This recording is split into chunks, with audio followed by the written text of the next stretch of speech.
आइए चैप्टर 8 में example second solve करते हैं। पहले इस एग्जाम्पल को समझते हैं। अगर एंगल B और एंगल Q एक्यूट एंगल्स हो और साइन B और साइन Q की वैल्यू इक्वल हो तो हमें ये प्रूफ करना है कि एंगल B और एंगल Q आपस में इक्वल होंगे। आइए इस क्वेश्चन का सॉल्यूशन करते हैं। सबसे पहले तो हम दो राइट ट्राइंगल्स ड्रॉ करेंगे।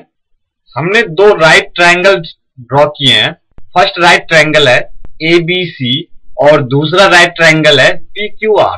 हम एंगल B और एंगल Q को 90 डिग्री नहीं ले सकते थे क्योंकि क्वेश्चन में दिया हुआ है कि एंगल B और एंगल Q एक्यूट एंगल्स हैं, यानी 90 डिग्री से कम है।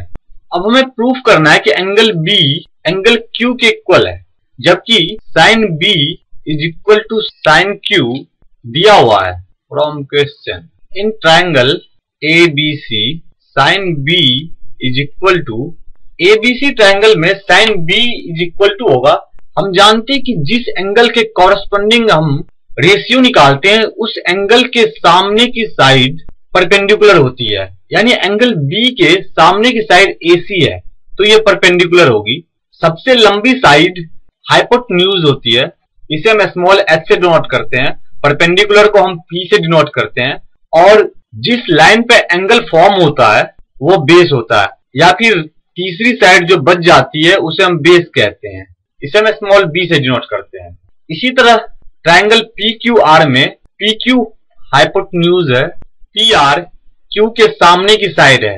हमें Q के रिगार्डिंग वैल्यूज निकालनी है तो PR परपेंडिकुलर है, इसे हम स्मॉल p भी कह सकते हैं, और QR बेस है। अब हमें साइन B की वैल्यू निकालनी है। हम जानते हैं कि साइन का जो रेशियो होता है वो होता है perpendicular upon hypotenuse is equal to P upon H। इस ट्राइंगल में P AC है और H AB है, तो P की जगह AC आ जाएगा और H की जगह AB आ जाएगा, यानी sine B is equal to AC upon AB। इसे हम इक्वेशन फर्स्ट मान लेते हैं। In triangle PQR sine Q is equal to, sine का हम फॉर्मूला जानते हैं P अपॉन H होता है, यानी perpendicular upon hypotenuse is equal to triangle PQR में परपेंडिकुलर PR है और हाइपोटेन्यूज PQ है, तो साइन Q हो जाएगा PR अपॉन PQ। इससे हम इक्वेशन सेकेंड मान लेते हैं। From question sine B is equal to sine Q, from equation first and second we get, question में दिया हुआ कि साइन B और साइन Q की वैल्यू सेम है, यानी कि इक्वेशन फर्स्ट और इक्वेशन सेकेंड की वैल्यू भी सेम होगी। यानी कि साइन B की वैल्यू हमने निकाली थी AC अपॉन AB, तो AC upon AB is equal to sine Q की वैल्यू हमने निकाली है PR अपॉन PQ। इसे हम इस तरह भी लिख सकते हैं AC upon PR is equal to AB upon PQ is equal to M। हमने मान लिया कि इस रेशियो की वैल्यू M है। AB upon PQ is equal to M, that is AB is equal to MPQ। AC upon PR is equal to M, that is AC is equal to MPR। इसे हम equation third और इसे हम equation fourth मान लेते हैं।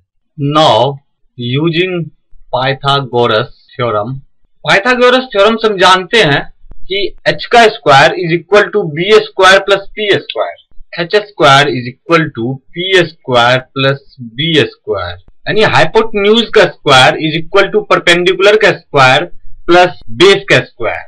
अब हम अपने दोनों राइट ट्राइंगल में बेस फाइंड करते हैं।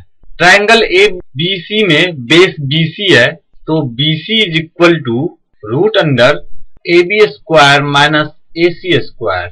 आप इस स्टेप को इस तरह समझ सकते हैं, h square is equal to P square plus B square होता है, तो B square is equal to होगा h square minus P square, और B इज इक्वल टू होगा root under h square minus P square.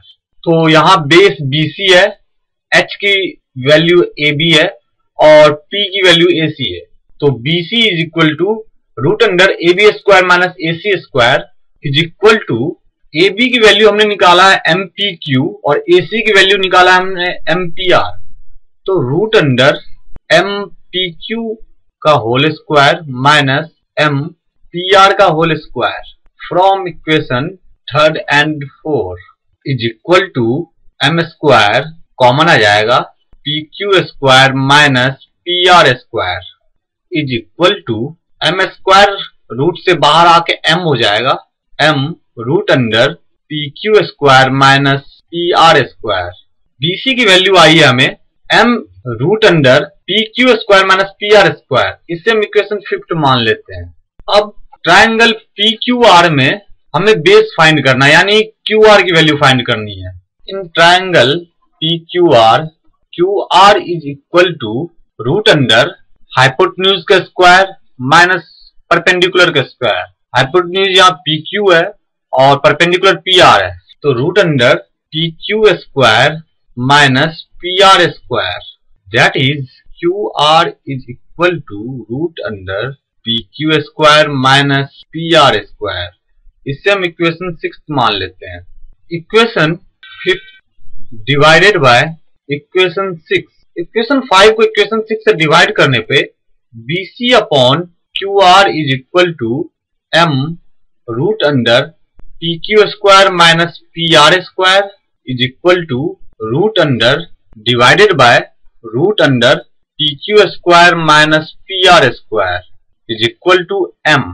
यानी हमने BC upon Q R की ratio m निकाली है, यानी BC अपॉन क्यू आर की वैल्यू m आई है।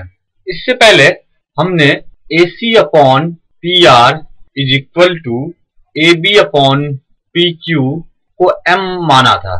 तो जब ये दोनों वैल्यू m के इक्वल है और ये भी वैल्यू m के इक्वल है, तो ये तीनों वैल्यू आपस में इक्वल होंगे। Therefore AC upon P R is equal to AB upon P Q is equal to BC upon Q R. को अपने ट्राइंगल्स में देखते हैं, AC अपॉन पी आर यानी परपेंडिकुलर अपॉन दूसरे ट्राइंगल का perpendicular is equal to BC upon Q R, first triangle का base upon दूसरे ट्राइंगल का बेस, और AB अपॉन पी क्यू यानी फर्स्ट ट्राइंगल का हाइपोटेन्यूज और सेकेंड ट्राइंगल का हाइपोटेन्यूज, तीनों के रेशियो आपस में इक्वल है। Hence, triangle ABC similar to triangle PQR from theorem 6.4। Theorem 6.4 को हम SSS थ्योरम भी कहते हैं, यानी साइड साइड साइड। किसी दो ट्राइंगल्स में जब तीनों कॉरस्पॉन्डिंग साइड्स का रेशियो सेम हो तो वो ट्राइंगल आपस में सिमिलर होते हैं, और जब ट्राइंगल ABC और PQR आपस में सिमिलर हैं तो इनके कॉरस्पॉन्डिंग एंगल भी इक्वल होंगे। Therefore angle B is equal to angle Q। यही हमें प्रूफ करना था।